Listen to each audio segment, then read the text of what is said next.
Hi hello ನಮಸ್ಕಾರ ಸ್ನೇಹಿತರೆ. Court room ಕತೆ ಶುರುವಾಗ್ತದೆ. ಇಲ್ಲಿ ಅರ್ಜುನ್ ಮತ್ತು ಭಾರ್ಗವಿ ಇಬ್ಬರು ಕೂಡ ಕೋರ್ಟ್ಗೆ ಎಂಟ್ರಿ ಕೊಡ್ತಿದ್ದಾರೆ. ಹಾಗಿದ್ರೆ ಇಲ್ಲಿ GP ರಿಲೀಸ್ ಆದ್ರ ಇಲ್ವಾ, ಏನಾಯಿತು, ಏನು ಕತೆ, ಇದು ಎಲ್ಲವನ್ನ ಕೂಡ ತಿಳ್ಕೊಬೇಕು ಅಂದರೆ ಈಗಲೇ ನಮ್ಮ ಈ ಚಾನಲ್ನ ಸಬ್ಸ್ಕ್ರೈಬ್ ಮಾಡಿ. ಹಾಗೆ ಈ ಒಂದು ವಿಡಿಯೋವನ್ನು ಪೂರ್ತಿಯಾಗಿ ನೋಡೋದನ್ನು ಯಾವುದೇ ಕಾರಣಕ್ಕೂ ಕೂಡ ಮರಿಬೇಡಿ. ಇಲ್ಲಿ GP ಪಾಟೀಲ್ ಅವರು ತಾನೇ ಗಂಗಾ ಅಂತ ಹೇಳಿ ಒಪ್ಕೊಂಡಿದ್ದಾರೆ. ಇದಕ್ಕೆ ಕಾರಣ ಗಾಯತ್ರಿ ದೇವಿ ಹೆದರಿಸಿದಂಥ ಒಂದು ವಿಷಯ. ನಾನು ಈ ಕ್ಷಣನೇ ನಿನ್ನ ಇಡೀ ಕುಟುಂಬವನ್ನು ಭೂಮ್ ಅನ್ನಿಸ್ಬಿಡ್ತೀನಿ ಅಂತ ಹೇಳಿ GP ಪಾಟೀಲ್ಗೆ ಹೆದರಿಸ್ತಾರೆ ಗಾಯತ್ರಿ ದೇವಿ. ಇದರಿಂದಾಗಿ GP ಪಾಟೀಲ್ ತಾನೇ ಗಂಗಾ ಅಂತ ಹೇಳಿ ಸ್ಟೇಟ್ಮೆಂಟ್ ಕೊಡಬೇಕಾಗತ್ತೆ. ಈ ಒಂದು ವಿಷಯ ಅರ್ಜುನ್ಗೆ ಗೊತ್ತಾಗಿದೆ. ತಡ ಯಾಕೆ ಡ್ಯಾಡಿ ಈ ರೀತಿ ಮಾಡಿದ್ರೆ, ಭಾರ್ಗವಿಯನ್ನು ಕಾಪಾಡೋದಕ್ಕೆ ಈ ರೀತಿ ಮಾಡಿದ್ರ ಅಂತೆಲ್ಲ ಕೇಳ್ತಿದ್ದಾರೆ. ಇಲ್ಲ, ನಿಜಕ್ಕೂ ಆ ರೀತಿ ಅಲ್ಲ, ನಾನೇ ಗಂಗಾ, ಆದರೆ ನನಗೆಲ್ಲ ವಿಷಯಗಳನ್ನ ಕೂಡ ಮುಚ್ಚಿಟ್ಟಿದ್ದೆ ಅಷ್ಟೇ. ಇವತ್ತು ಆ ನಾಟಕಕ್ಕೆ ತೆರೆ ಬಿದ್ದಿದೆ. ನಾನು ಮಾಡಿರೋ ತಪ್ಪನ್ನು ನಾನು ಒಪ್ಕೊಂಡಿದ್ದೀನಿ ಅಂತ ಹೇಳಿ GP ಪಾಟೀಲ್ ತಿಳಿಸ್ತಿದ್ದಾರೆ. ಆದರೆ ಇಲ್ಲಿ ಅರ್ಜುನ್ ಮಾತ್ರ ತನ್ನ ತಂದೆ ಹೇಳ್ತಿರ್ತಕ್ಕಂಥ ವಿಷಯ ನಿಜ ಅಂತ ನಂಬ್ತಿಲ್ಲ. ಯಾಕಂದರೆ ತನ್ನ ತಂದೆ ಎಂಥವ್ರು ಅನ್ನೋದು ಆತನಿಗೆ ತುಂಬ ಚೆನ್ನಾಗಿ ಗೊತ್ತದ. ಅದೇ ಕಾರಣಕ್ಕೆ ಅರ್ಜುನ್ ಹೇಳ್ತಿರೋದು, ಇಲ್ಲ ಡಾಡ್, ನೀವೇನೇ ಹೇಳಿದ್ರು ನೀವೇ ಗಂಗಾ ಅಂತ ನಾನು ನಂಬೋದಿಲ್ಲ. ಯಾಕೆ ರೀತಿ ಸುಳ್ಳಾಗಿ ಸ್ಟೇಟ್ಮೆಂಟ್ ಕೊಟ್ಟಿದ್ರಾ ನೀವು? ಖಂಡಿತವಾಗ್ಲೂ ನೀವು ಗಂಗಾ ಅಲ್ಲ, ಅದನ್ನು ನಾನು ಸಾಬೀತುಪಡಿಸ್ತೀನಿ. ಹಾಗಿದ್ರೆ ನೀವು ಗಂಗಾನೇ ಆಗಿದ್ರೆ ಯಾಕೆ ನಿಮ್ಮನ್ನು ಸಾಯಿಸೋದಕ್ಕೆ ಮುಂದಾದ್ರು ಅಂತ ಹೇಳಿ ಕೇಳಿದಾಗ ಅವರು ನನ್ನ ಕಡೆಯವರ ವಿಷಯನ ಬಾಯಿ ಬಿಟ್ಬಿಡ್ತೀನಿ ಅನ್ನೋ ಕಾರಣಕ್ಕೆ ಈ ರೀತಿ ಮಾಡಿದ್ರು ಅಂತ ಹೇಳಿ GP ಪಾಟೀಲ್ ತಿಳಿಸ್ತಾರೆ. ಆದರೆ ಇಲ್ಲಿ ಅರ್ಜುನ್ ಮಾತ್ರ ಅಪ್ಪನ ಮಾತನ್ನ ನಂಬೋದಕ್ಕೆ ರೆಡಿ ಇಲ್ಲ. ಬಿಕಾಸ್ ಇಲ್ಲಿ ಅಪ್ಪನೇ ನನ್ನ ಹೀರೋ ಅಂತ ಅನ್ಕೊಂಡು ಬೆಳೆದಂಥ ಅರ್ಜುನ್ಗೆ ತುಂಬ ಚೆನ್ನಾಗಿ ಗೊತ್ತಿದೆ ತನ್ನ ತಂದೆ ಒಬ್ಬರನ್ನ ಸಾಯಿಸ್ತಕ್ಕಂಥ ಕ್ರೂರಿ ಅಲ್ಲ ಅನ್ನೋದು. ಅದೇ ಕಾರಣಕ್ಕೆ ಗಂಗಾ ಅಂತ GPನೇ ಹೇಳ್ತಾ ಇದ್ರು. GP ಮಾತನ್ನ ನಂಬೋದಕ್ಕೆ ಇಲ್ಲಿ ಅರ್ಜುನ್ ರೆಡಿ ಇಲ್ಲ. ಇತ್ತ ಕಡೆ GP ಪಾಟೀಲ್ ಮಾತ್ರ ನನ್ನಿಂದ ತಪ್ಪಾಗಿದೆ, ಶಕುಂತಲಾ ದೇವಿಗೆ ಹಾಗೆ ನಿರ್ಮಲಾ ಪಾಟೀಲ್ಗೆ ಎಲ್ಲರ ಹತ್ರ ಕೂಡ ನನ್ನ ಕ್ಷಮೆ ಕೇಳಿದೆ ಅಂತ ಹೇಳ್ಬಿಡು. ಜೊತೆಗೆ ಎಲ್ಲರನ್ನ ಕೂಡ ನೋಡ್ಕೊಳ್ಳೋದು ನಿನ್ನ ಜವಾಬ್ದಾರಿ. ನನಗೆ ಅಂದು ಕೂಡ ನಿನ್ನನ್ನು ಅರ್ಥ ಮಾಡ್ಕೊಳ್ಳಿಲ್ಲ, ನಿನ್ನ ಜೊತೆಯಾಗಿ ನಿಲ್ಲಿಲ್ಲ. ಆದರೆ ನೀನು ನನ್ನ ಜೊತೆಯಾಗಿ ನಿಂತ್ಕೊತಿದ್ಯಾ, ಆದರೆ ನಿಜಕ್ಕೂ ಅದಕ್ಕೆ ನಾನು ಅರ್ಹನಲ್ಲ ಅಂತ ಹೇಳಿ GP ಪಾಟೀಲ್ ಹೇಳ್ತಾರೆ. ನೀವೇನೇ ಹೇಳಿ ಡ್ಯಾಡ್, ನಿಮ್ಮನ್ನಂತೂ ಇಲ್ಲಿಂದ ನಾನು ಹೊರಗಡೆ ತರೋದು ಗ್ಯಾರಂಟಿ. ನೀವು ಹೇಳ್ತಿರ್ಬೋದು ಗಂಗಾ ಅಂತ, ಆದರೆ ಅದನ್ನು ನಾನು ಒಪ್ಪೋದಿಲ್ಲ. ಕೋರ್ಟಲ್ಲಿ ನೀವು ಯಾವುದೇ ರೀತಿ ತಪ್ಪು ಮಾಡಿಲ್ಲ ಅನ್ನೋದನ್ನು ಸಾಬೀತುಪಡಿಸ್ತೀನಿ. ಯಾರೇ ಅಡ್ಡ ಬಂದರೂ ಸರಿನೇ, ಯಾವುದಕ್ಕೂ ಕೂಡ ಕೇರ್ ಮಾಡೋದಿಲ್ಲ. ಇನ್ಫ್ಯಾಕ್ಟ್ ನನ್ನ ಹೆಂಡತಿ ಭಾರ್ಗವಿ ಅಡ್ಡ ಬಂದರೂ ಕೂಡ ಬಿಡುವುದಿಲ್ಲ ಅಂತ ಹೇಳಿ ಅರ್ಜುನ್ ಅಲ್ಲಿಂದ ಹೊರಡ್ತಾರೆ. ಇತ್ತ ಕಡೆ ಗಾಯತ್ರಿ ದೇವಿ ತಾನೇ ಗಂಗಾ ಗಂಗಾ ಅಂತ ಹೇಳ್ತಾ ಇದ್ರು, ಯಾರು ನಂಬ್ತಿಲ್ಲ. ಬಿಕಾಸ್ GPನೇ ಸ್ಟೇಟ್ಮೆಂಟ್ ಕೊಟ್ಟಿದ್ದಾರೆ. ಈ ಒಂದು ವಿಷಯ ಭಾರ್ಗವಿಗೆ ಗೊತ್ತಾಗಿದೆ. ತಡ ಏನು ಮಾಡಿಬಿಟ್ಟೆ ನೀನು, ಮಾವನನ್ನೇ ಗಂಗಾ ಅಂತ ಹೇಳಿ ಒಪ್ಪಿಸಿ ಅವರನ್ನು ಬಲಿಪಿಶಿ ಮಾಡ್ತಿದ್ಯಾ, ಖಂಡಿತ ನಿನಗೆ ಒಳ್ಳೇದಾಗೋದಿಲ್ಲ ಅಂತ ಹೇಳ್ತಿದ್ದಾರೆ. ಈ ಕಡೆ ಗಾಯತ್ರಿ ದೇವಿ ಮಾತ್ರ ಏನು ಅನ್ಕೊಂಡ್ಬಿಡ್ದೆ, ಭಾರ್ಗವಿ ನೀನು ಮಾಡಿದಕ್ಕೆಲ್ಲ ನಾನು ಸಿಕ್ಕಾಕೊಂಡ್ಬಿಡ್ತೀನಿ ಅಂತ ಅಂದ್ಕೊಂಡಿದ್ಯಾ? ನೀನು ಏನು ಈ ಒಂದು ವಿಷಯದಲ್ಲಿ ಇನ್ನೂ ಒಂದು ಸಣ್ಣ ಹುಳು ಅಷ್ಟೇ, ನೀನು ಏನು ಮಾಡೋಕ್ಕಾಗತ್ತೆ? ನನ್ನನ್ನು ಏನೂ ಮಾಡೋಕ್ಕಾಗಲ್ಲ. ಯಾಕಂದರೆ ನೀನು ಒಂದೇ ಹೆಜ್ಜೆ ಇಡುವಷ್ಟರಲ್ಲಿ ನಾನು 10 ಹೆಜ್ಜೆ ಮುಂದೆ ಯೋಚನೆ ಮಾಡಿರ್ತೀನಿ, ಗೊತ್ತಿದೆಯಾ ನಿನಗೆ? ನೀನು ನನ್ನನ್ನು ಕಂಡು ಹಿಡಿಯೋದಕ್ಕೂ ಆಗೋದಿಲ್ಲ, ನನ್ನ ಗಂಗಾ ಅಂತ ಹೇಳಿ ಸಾಬೀತುಪಡಿಸೋದಕ್ಕೂ ಆಗೋದಿಲ್ಲ ಅಂತ ಹೇಳಿ ಗಾಯತ್ರಿ ದೇವಿ ಹೇಳಿದಾಗ ವಿನಾಶಕಾಲೆ ವಿಪರೀತ ಬುದ್ಧಿ ಅಂತ ಹೇಳ್ತಾರೆ. ಅದೇ ರೀತಿಯಾಗಿ ನೀನು ಕೂಡ ಮೆರಿತಾ ಇದೆಯಾ.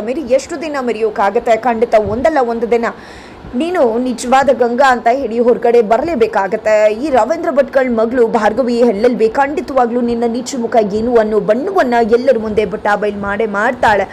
ಇಲ್ಲಿ ನನ್ನ ಮಾವ ಯಾವುದೇ ತಪ್ಪು ಮಾಡಿಲ್ಲ ಅಂತ ಹೇಳಿ ಹೊರಗಡೆ ಬಂದೇ ಬರ್ತಾರೆ. ಖಂಡಿತವಾಗ್ಲೂ ನನ್ನ ಮಾವನನ್ನು ನಾನು ಬಿಡಿಸ್ಕೊಂಡು ಬಂದೇ ಬರ್ತೀನಿ ಅಂತ ಹೇಳಿ ಭಾರ್ಗವಿ ಕೂಡ ಗಾಯತ್ರಿ ದೇವಿಗೆ ಚಾಲೆಂಜ್ ಮಾಡ್ತಾರೆ. ಎದ್ದ ಕಡೆ ಮನೆಯಲ್ಲಿ ಸ್ಮಶಾನ ಮೌನನೇ ಆವರಿಸ್ಕೊಂಡಿದೆ. ನಿಜಕ್ಕೂ ಕೂಡ ಇಲ್ಲಿ ಯಾರಿಗೂ ಊಟ ಸೇರ್ತಿಲ್ಲ, ನಿದ್ರೆ ಬರ್ತಿಲ್ಲ. ಈ ಕಡೆ ಅರ್ಜುನ್ ಬರ್ತಾರೆ. ಶ್ರೀಮಂತಪ್ಪ ಶಕುಂತಲಾ ದೇವಿ ಅವ್ರಿಗೆ ಊಟ ತೆಗೆದುಕೊಂಡು ಹೋಗಿರ್ತಾರೆ. ಆದರೆ ಮತ್ತೆ ಹಾಗೆ ಊಟವನ್ನು ವಾಪಸ್ ತಗೊಂಡು ಬರ್ತಾರೆ. ಯಾಕೆ ಶಕುಂತಲಾ ಅಜ್ಜಿ ಊಟ ತಿನ್ನಲಿಲ್ವಾ ಅಂತ ಹೇಳಿ ಅರ್ಜುನ್ ಕೇಳಿದಾಗ, ಇಲ್ಲ, ನನ್ನ ಮಗ ಏನೇ ಆಗಲಿ ನನ್ನ ಕಣ್ಮುಂದೆ ಇದ್ದ, ಅವನು ಇಂದಲ್ಲ ನಾಳೆ ಬದಲಾಗ್ತಾನೆ ಅನ್ಕೊಂಡಿದ್ದೆ. ಆದರೆ ಇವತ್ತು ನನ್ನ ಮಗ ಮಾಡಿದ ತಪ್ಪಿಗೆ ಜೈಲಿಗೆ ಹೋಗಿದ್ದಾನೆ, ಅವನು ಆಚೆ ಬರ್ತಾನೋ ಇಲ್ವೋ, ಹೇಗೆ ಊಟ ಸೇರುತ್ತೆ ಶ್ರೀಮಂತ ಅಂತ ಹೇಳಿ ಶಕುಂತಲಾ ಅಮ್ಮ ಕೇಳ್ತಾ ಇದ್ರು. ನಿಜಕ್ಕೂ ಭಾವ ಬಿಡುಗಡೆಯಾಗಿ ಬರ್ತಾರೆ ಅನ್ನೋದೇ ಅಚ್ಚರಿ ಆಗಿಬಿಟ್ಟಿದೆ. ನಿಜಕ್ಕೂ ಭಾವ ಬಿಡುಗಡೆಯಾಗಿ ಬರ್ತಾರಲ್ವಾ ಅಂತ ಶ್ರೀಮಂತಪ್ಪ ಅವರು ಕೇಳಿದಾಗ, ಖಂಡಿತ ಬಂದೇ ಬರ್ತಾರೆ, ಡ್ಯಾಡನ್ನು ಬಿಡಿಸ್ಕೊಂಡು ಬರೋದು ನನ್ನ ಜವಾಬ್ದಾರಿ, ನೀವೇನು ಯೋಚನೆ ಮಾಡಿಬಿಡಿ, ಎಲ್ಲವೂ ಕೂಡ ಒಳ್ಳೇದಾಗತ್ತಾ ಅಂತ ಹೇಳಿದಾಗ ಇಲ್ಲಿ ಜಯಂತ್ ಅವರು ಭಾರ್ಗವಿ ಜೊತೆ ಸೇರ್ಕೊಂಡು ಈ ಕೇಸನ್ನು ನಡೆಸು ಅರ್ಜುನ್, ಅಣ್ಣನ್ನು ಬಿಡಿಸ್ಬೇಕು ಅಂದರೆ ನೀನು ಮತ್ತು ಭಾರ್ಗವಿ ಜೊತೆಯಾಗಿ ಹೋರಾಟ ಮಾಡಬೇಕು ಅಂದಾಗ, ಇಲ್ಲ ಅವರನ್ನು ಹತ್ರ ಬಿಟ್ಕೊಳ್ಳೋದ ಯಾಕೆ, ಹೀಗಾಗಿದ್ದು ಸಾಕಾಗಿಲ್ವಾ? ಇವತ್ತು ಅಪ್ಪ ಜೈಲಿಗೆ ಹೋಗಿದ್ದಾರೆ ಅಂದರೆ ಅದಕ್ಕೆ ಕಾರಣ ಭಾರ್ಗವಿ ಅವರಲ್ವಾ, ಅವ್ರನ್ನೇ ನಾನು ಕರ್ಕೊಳ್ಳೋಕ್ಕಾಗತ್ತೆ, ಅವ್ರ ಮೇಲೆ ನನಗೆ ಬಗ್ಗೆ ನಂಬಿಕೆನೇ ಇಲ್ಲ ಅಂತ ಹೇಳಿ ಅರ್ಜುನ್ ಹೇಳ್ತಾರೆ. ನೋಡು, ನೀನು ಮತ್ತೆ ಭಾರ್ಗವಿ ಒಂದಾದರೆ ಜ್ವಾಲಾಮುಖಿ ಅಂತ ಯಾರು ಕೂಡ ನಿಮ್ಮನ್ನು ಹೆದರಿಸೋದಕ್ಕೆ ಸಾಧ್ಯ ಇಲ್ಲ. ಆದರೆ ನಿಮ್ಮಿಬ್ಬರ ನಡುವೆ ಒಂದು ದೊಡ್ಡ ಗೋಡಿಯನ್ನು ಕ್ರಿಯೇಟ್ ಮಾಡಿ ಅವರು ಲಾಭ ಮಾಡ್ಕೋತಿದ್ದಾರೆ. ದಯವಿಟ್ಟು ಅರ್ಥ ಮಾಡ್ಕೋ ಅರ್ಜುನ್ ಅಂತ ಹೇಳಿ ಜಯಂತ್ ಅವರು ಹೇಳ್ತಾರೆ. ಆದರೆ ಅರ್ಜುನ್ ಮಾತ್ರ ಇಲ್ಲಿ ತನ್ನ ನಿರ್ಧಾರಕ್ಕೆ ಬದ್ಧವಾಗಿದ್ದಾರೆ. ಭಾರ್ಗವಿ ಯಾವುದೇ ಕಾರಣಕ್ಕೂ ಕೂಡ ಈ ಕೇಸ್ಗೆ ತಲೆ ಹಾಕಬಾರ್ದು ಅಂತ ಹೇಳಿ ನಿರ್ಧಾರ ಮಾಡ್ಕೊಂಡಿದ್ದಾರೆ. ಎತ್ತ ಕಡೆ ಭಾರ್ಗವಿ ಗಾಯತ್ರಿ ದೇವಿ ಬಗ್ಗೆ ಅವರ ಮಗ ಚರಣ್ ಹತ್ರ ಮಾತಾಡಬೇಕು ಅಂತ ಹೇಳಿ ಚರಣ್ ಹತ್ರ ಬರ್ತಾರೆ. ಬಾಬಾ, ನಿಮ್ಮ ಜೊತೆ ಮಾತಾಡಬೇಕಿತ್ತು ಗಾಯತ್ರಿ ದೇವಿ ಬಗ್ಗೆ ಅಂತ ಹೇಳಿದಾಗ, ಏನು ಅಮ್ಮನ ಬಗ್ಗೆ ನೀವು ನನ್ನ ಜೊತೆ ಮಾತಾಡಬೇಕಾ, ಏನು ವಿಷಯ ಏನು ಅಂದಾಗ, ಇಲ್ಲಿ ಗಾಯತ್ರಿ ದೇವಿನೇ ಕಂಗ, ಆದರೆ ಮಾವನ್ನ ಇದರಲ್ಲಿ ಸೆಕ್ಸ್ ಹಾಕಿದ್ದಾರೆ. ಮಾವ ಯಾವುದೇ ರೀತಿ ತಪ್ಪನ್ನ ಮಾಡಿಲ್ಲ, ಆದರೆ ಇವತ್ತು ಮಾವ ಶಿಕ್ಷೆಯನ್ನು ಅನುಭವಿಸ್ತಿದ್ದಾರೆ. ನೀವು ಅಂದ್ಕೊಂಡಾಗೆ ಗಾಯತ್ರಿ ದೇವಿಗೆ ಯಾವುದೇ ರೀತಿ ತೊಂದರೆ ಕೂಡ ಆಗಿಲ್ಲ. ನಾನು ಕೂಡ ಅದೇ ರೀತಿ ಅಂದ್ಕೊಂಡು ಅವರನ್ನ ಈ ಮನೆ ಕರ್ಕೊಂಡು ಬಂದೆ. ಆದರೆ ಇತ್ತೀಚೆಗೆ ಸತ್ಯ ಏನು ಅಂತ ಗೊತ್ತಾಗ್ತದೆ. ಅವರನ್ನ ಯಾರು ಕೂಡ ಕಿಡ್ನಾಪ್ ಮಾಡಿಲ್ಲ, ಯಾರು ತೊಂದರೆ ಕೊಟ್ಟಿಲ್ಲ. ಇಷ್ಟು ವರ್ಷ ಅವರೇ ಮನೆ ಬಿಟ್ಟು ಹೋಗಿದ್ದು, ತಲೆ ಮರೆಸ್ಕೊಂಡಿದ್ದು. ನಿಜಕ್ಕೂ ಇಲ್ಲಿ ಗಾಯತ್ರಿ ದೇವಿ ಒಳ್ಳೆಯವರಲ್ಲ, ಅವರೇ ನಿಜವಾದ ಗಂಗಾ. ದಯವಿಟ್ಟು ಅರ್ಥ ಮಾಡ್ಕೊಳ್ಳಿ.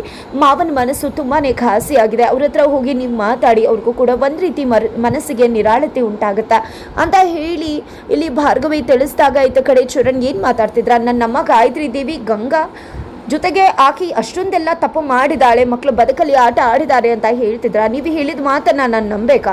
ಅಪ್ಪನೇ ಒಪ್ಕೊಂಡಿದ್ದಾರಲ್ವಾ ನಾನೇ ಗಂಗಾ ಅಂತ ಹೇಳಿ. ಅದಕ್ಕೂ ಮೀರಿ ನೀವು ಅಪ್ಪನ ಪರ ನಿಂತ್ಕೊಂಡು ನಮ್ಮನ್ನ ಇದರಲ್ಲಿ ಸೆಕ್ಸ್ ಹಾಕಿಸ್ಬೇಕು ಅಂತ ಅನ್ಕೋತಿದ್ರೆ ನಾನು ಮುಟ್ಟಾಳ ಅಲ್ಲ.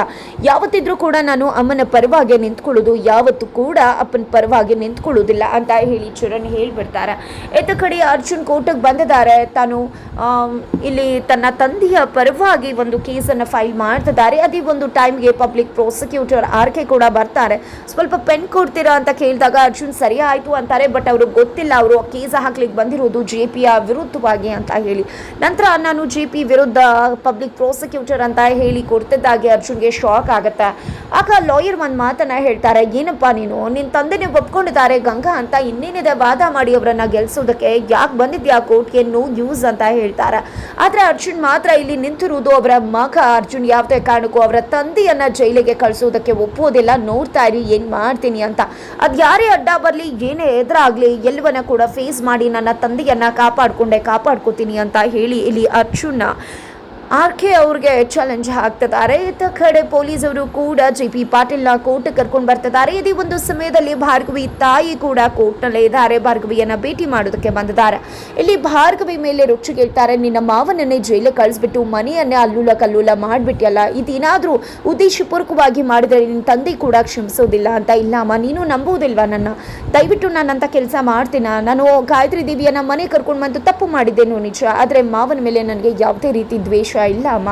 ಮಾವನ ಕಾಪಾಡಬೇಕು ಅಂತಾನೆ ಹೋರಾಟ ಮಾಡ್ತಿದ್ದೀನಿ ಅಂತ ಹೇಳಿದಾಗ, ನೀನು ಹೇಗೆ ನಿನ್ನ ಜೊತೆಯಾಗಿ ಸಂಧ್ಯಾ ಕೇಸಲ್ಲಿ ಅರ್ಜುನ್ ಇದ್ರು, ಹಾಗೆ ನೀನು ಕೂಡ ಅರ್ಜುನ್ ನೆರಳಾಗಿ ಸಂಧ್ಯಾ ಕೇಸಲ್ಲಿ ಇರು ಮಗಳೇ, ನಾನು ನಿನ್ನನ್ನು ನಂಬ್ತೀನಿ. ಬೃಂದ ಈ ಮನೆಯನ್ನ ಒಡೆದ್ಲು ಅಂತ ಹೇಳಿದಾಗ ಖಂಡಿತ ಅದನ್ನ ನಾನು ನಂಬಿದೆ. ಆದರೆ ನೀನು ಯಾವಾಗ ನಿನ್ನ ಮಾವನ ಸಾಯಿಸೋದಕ್ಕೆ ಮುಂದಾದೆ ಅಂತ ಹೇಳಿದ್ರು, ಯಾವುದೇ ಕಾರಣಕ್ಕೂ ಅದನ್ನು ನಾನು ನಂಬಲಿಲ್ಲ. ಯಾಕಂದ್ರೆ ನನ್ನ ಮಗಳು ಏನು ಅನ್ನೋದು ಗೊತ್ತಿದೆ. ತಗೋ ಈ ಫೈಲ್ ಖಂಡಿತ ನಿಂಗೆ ಯೂಸ್ ಆಗುತ್ತೆ. ನಾನು ಈ ಫೈಲ್ ನೋಡಿದೆ, ಇದು ನಿನ್ನಪ್ಪನ ಹಳೆ ಫೈಲ್. ಇದರಲ್ಲಿ ಗಾಯತ್ರಿ ದೇವಿ ಅಂತ ಸಾಕಷ್ಟು ಬಾರಿ ಹೆಸರು ಮೆನ್ಷನ್ ಆಗಿದೆ. ಇದು ನಿನ್ನ ಕೇಸ್ಗೆ ಹೆಲ್ಪ್ ಆಗುತ್ತೆ ಅಂತ ಅನ್ಸುತ್ತೆ ಅಂತ ಹೇಳಿ ಒಂದು ಸಾಲಿಡ್ ಪ್ರೂಫ್ ಅನ್ನ ಕೊಡ್ತಿದ್ದಾರೆ ಭಾರ್ಗವಿ ಕೈಗೆ. ಹಾಗಿದ್ರೆ ಮುಂದೆ ಏನಾಗತ್ತೆ ಅನ್ನೋದನ್ನ ತಿಳ್ಕೋಬೇಕು ಅಂದ್ರೆ ಮುಂದಿನ ವಿಡಿಯೋಗೆ ವೇಟ್ ಮಾಡೋದನ್ನ ಮರಿಬೇಡಿ.